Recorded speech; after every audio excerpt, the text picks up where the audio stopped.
Here with Coach Verdi post-game. Coach, 10 straight victory, 13-3 on the season, a program record 10 straight victory. How does it feel to have another big win here at home? It feels really good. I'm just really proud of our kids. I'm proud of their effort. They come in each and every single day. And, our motto is that we just got to win the day. And if we feel that we come in, we do that, all right, then the wins will happen for us. And they're happening right now, but I'm just really proud of our effort and how hard our kids have played throughout the course of this year thus far. You guys were able to snap a 4-game losing streak against St. Joe's, a really tough opponent for you guys for a while. Yep. What was the difference here today? Well, I thought, again, defensively we did a great job, we contained dribble penetration. Obviously we outscored them, so that's the positive there. But, overall, I thought our players did a tremendous job executing our game plan, taking that away. They're not strong at the three-point shot, so we're going to give that up. But we want to definitely stop them from attacking the basket. Minute Women, winners of 10 straight. Coach, thanks again. Congratulations on the win. Thank you. Jackets inbound. Holloman to Smith, working it inside. Nora Young back out. Destiny Perry gives it back to Young. And the Granby native takes it to the hoop and lays it in with the left hand. That'll be important if she can get going, Devin, because she had a bit of a quiet game yesterday. Yeah, getting going early is definitely a big confidence booster if you're on the Yellow Jackets. Very exciting to see her cash in on her first basket and start the Yellow Jackets off strong. It's a nice post move by Arnold, and she knots things up. Yeah, Nora Young had just 2 points yesterday, both coming from the free throw line, 0 of 4 from the field. She is a capable scorer, and we'll see if she can get back into the swing of things this afternoon. Holloman. That ball's turned over, out of bounds. So Emily Chopin will bring it up for the Lakers. Senior, born and raised in Erie, now attending her hometown school, Mercyhurst. There's a three-pointer. Coleman Derrick rattles out. Rebound controlled by the Yellow Jackets. And as we said in the pregame, Colin, Coleman Derrick is not a player that you want to get going if you're an AIC fan, because once she gets hot and her shots are falling, Mercyhurst can definitely start to pull away. Very hard player to play defense on without fouling, as Destiny Perry can't get the right-handed scoop shot to go. Boyd pass down low, layup is off from Arnold, and last touched by a Yellow Jacket. AIC put up 22 points in the first quarter yesterday. Looking to get off to a similarly strong start. In large part, I think it was 10 points in the first quarter from Kyla Smith. Mid-range jump shot. Coleman Derrick gets a really kind bounce. Great move there on the pick and roll. Coleman Derrick rolling right off, being wide open for the jump shot, and she's able to cash in. 4-2 Lakers.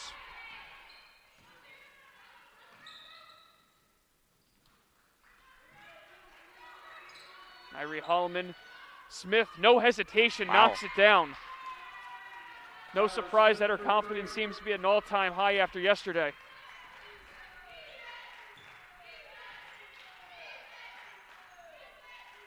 Lakers look to answer. Arnold trying to go to work on Young. Good hands there from Perry. She gets the steal. AIC in transition. Perry all the way, and she is fouled.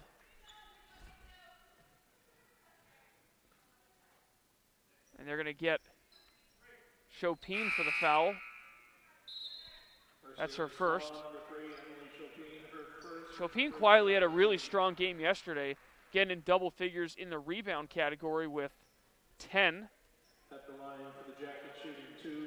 She tied Coleman Derrick for the team high, also chipped in 7 points.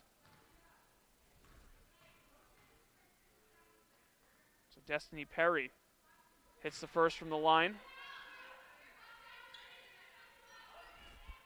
She got there a lot yesterday. I think she led the team in trips to the free throw line. She made the most of them, as she does there, knocks them both down. She quickly checks out. A.J. Washington in for her. Asia Turner also checked into the game. for McDuffie. Holloman playing on-ball defense on Jade Boyd. Arnold gets rid of it. Worked inside by Buckman. Back out. Boyd trying to go baseline. Runs out of room. Back out. Chopin. Back to Boyd. Three-pointer. Doesn't go. Rebound Turner. She gets in the hands of Smith. Smith appeared to be calling for a screen. And we got a foul away from the play. And it's going to be on Nicolette Arnold. Arnold got into foul trouble yesterday. She had 4 fouls early in the third quarter, but was managed to play clean the rest of the game, made it all the way through the overtime. Picks up her first with 6:45 left in the first quarter. Kyla Smith drives with the right hand, lays it up and in. She's so good with both hands driving to the hoop. She's a natural lefty, but that right hand equally as strong, and Arnold able to draw the foul that time as Sarah Gunton Barrero picks up her first.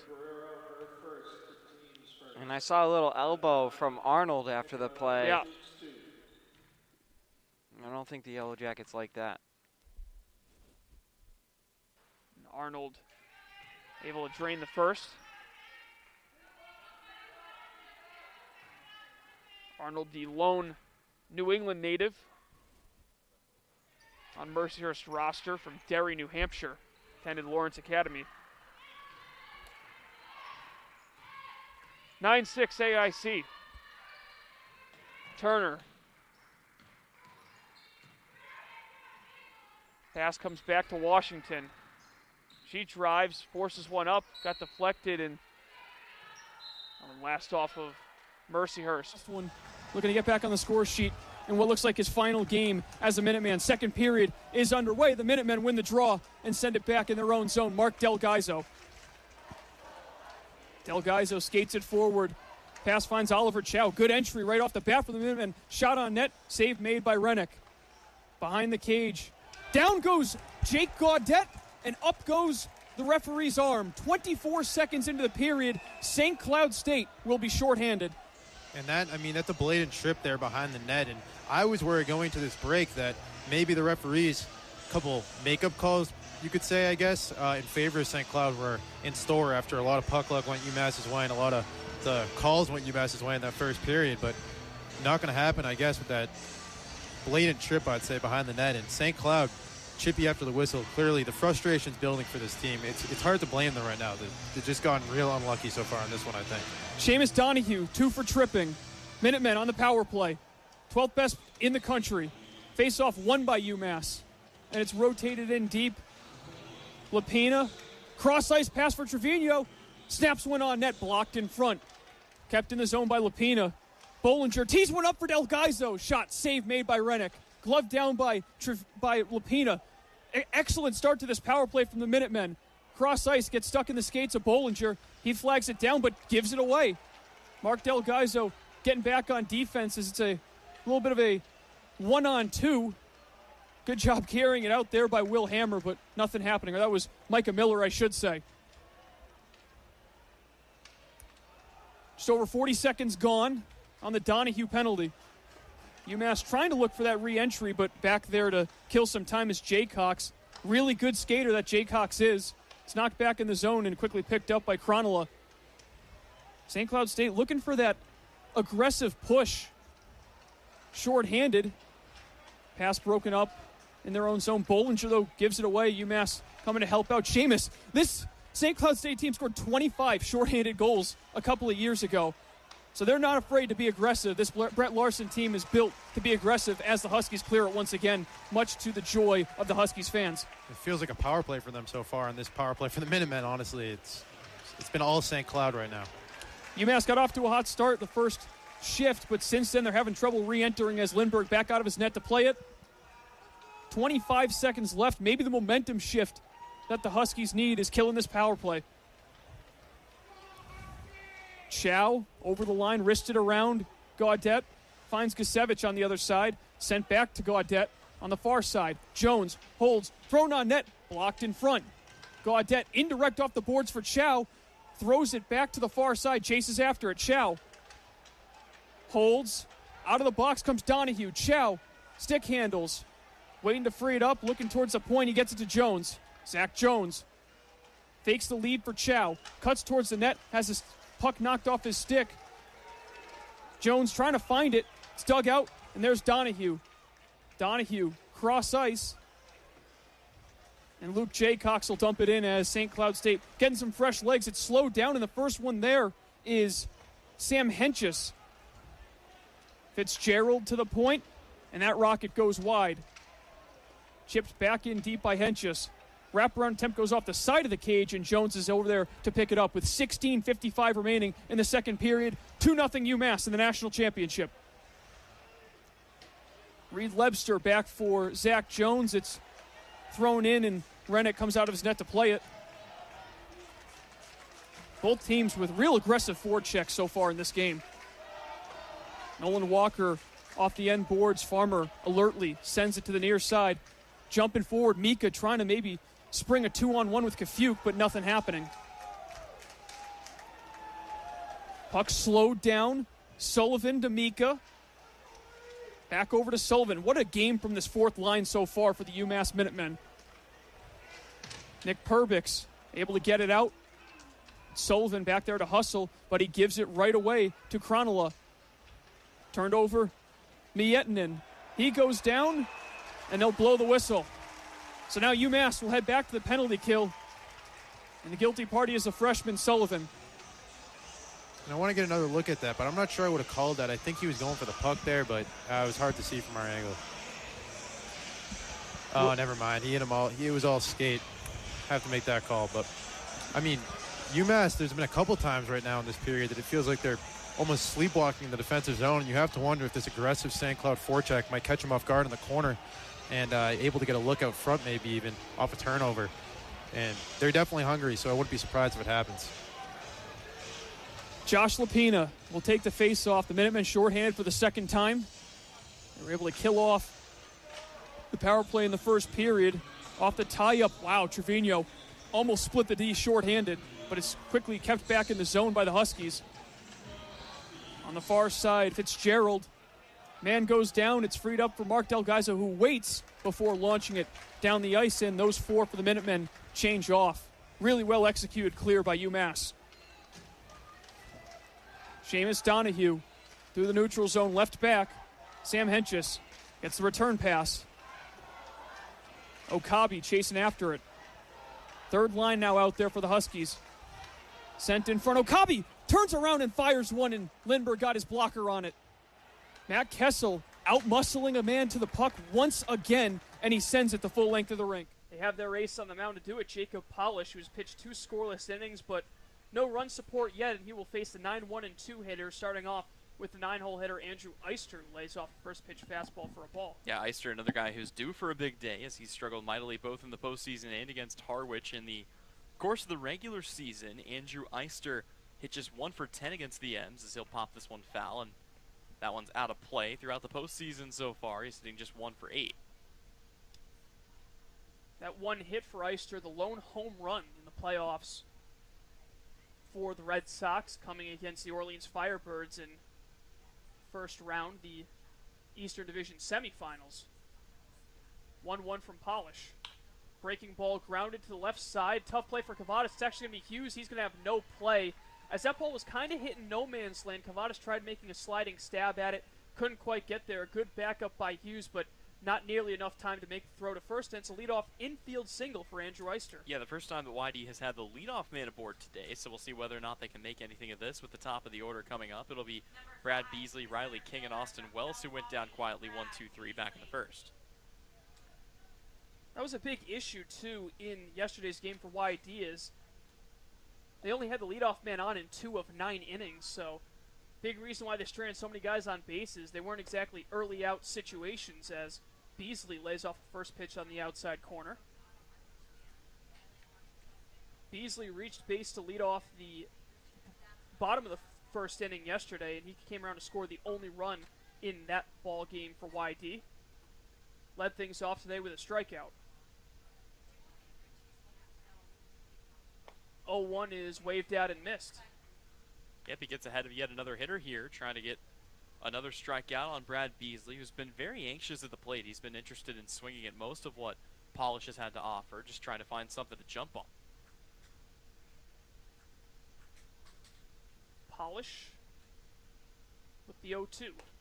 Fastball in there for a called strike 3 as Beasley got a little fooled on that fastball. It was right at the knees, and he strikes out for the second time. The third strikeout victim for Jacob Polish. Yep, and that's another big strikeout to get, is once again you retire the leadoff man, and now you'll face against Riley King, who flied out to right his first time up. If you can get your 2 outs, then everything else seems a bit futile, regardless of what guys like Austin Wells and Tate Samuelson can do.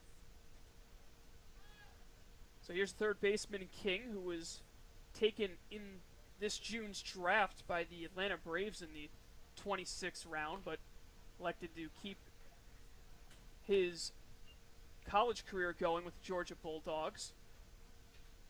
And so far, it's looking like it was probably the right decision, as he has certainly improved his draft stock here on the Cape, being 7th in the entire CCBL in batting average. He has really torched left-handed pitching this season. The 0-1. Fastball in for called strike 2. He's also the hottest guy in the postseason. As I mentioned, coming into this game, he's 7 for 12. And the interesting thing is the top 5 guys in the postseason throughout the entire course of it, including the guys who only had a small sample size of games, these are the best hitters. In order: Riley King, Noah Cardenas, Tate Samuelson, Dylan Noisy, and Hal Hughes. That's your top 5, all playing here in this series. 0-2 pitch.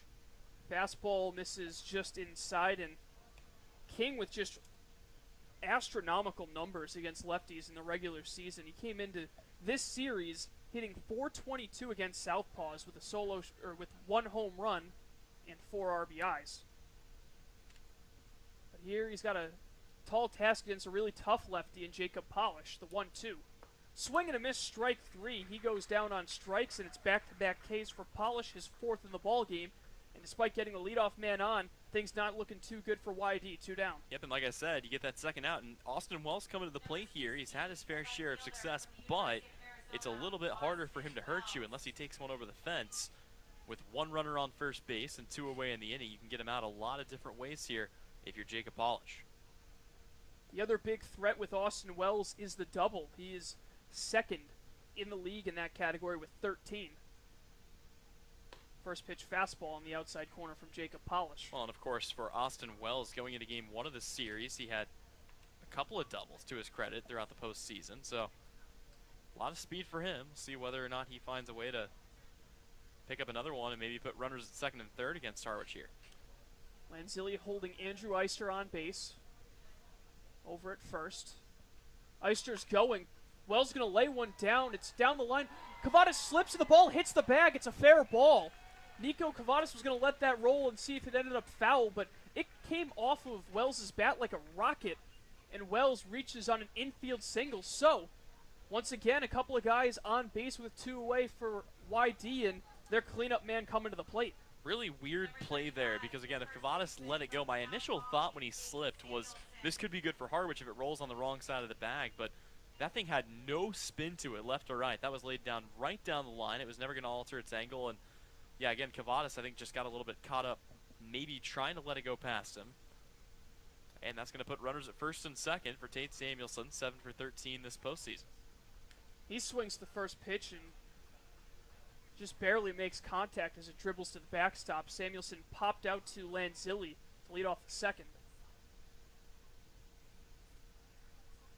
Another guy who hits relatively well against left-handed pitching, .298, with a homer and 3 RBIs. Got a golden opportunity with Eister on 2nd and Wells at 1st. Give YD an early lead. There's a line drive, base hit up the middle. Here comes Eister. He will score. It's an RBI single for Tate Samuelson, and the Red Sox jump out in front 1-0.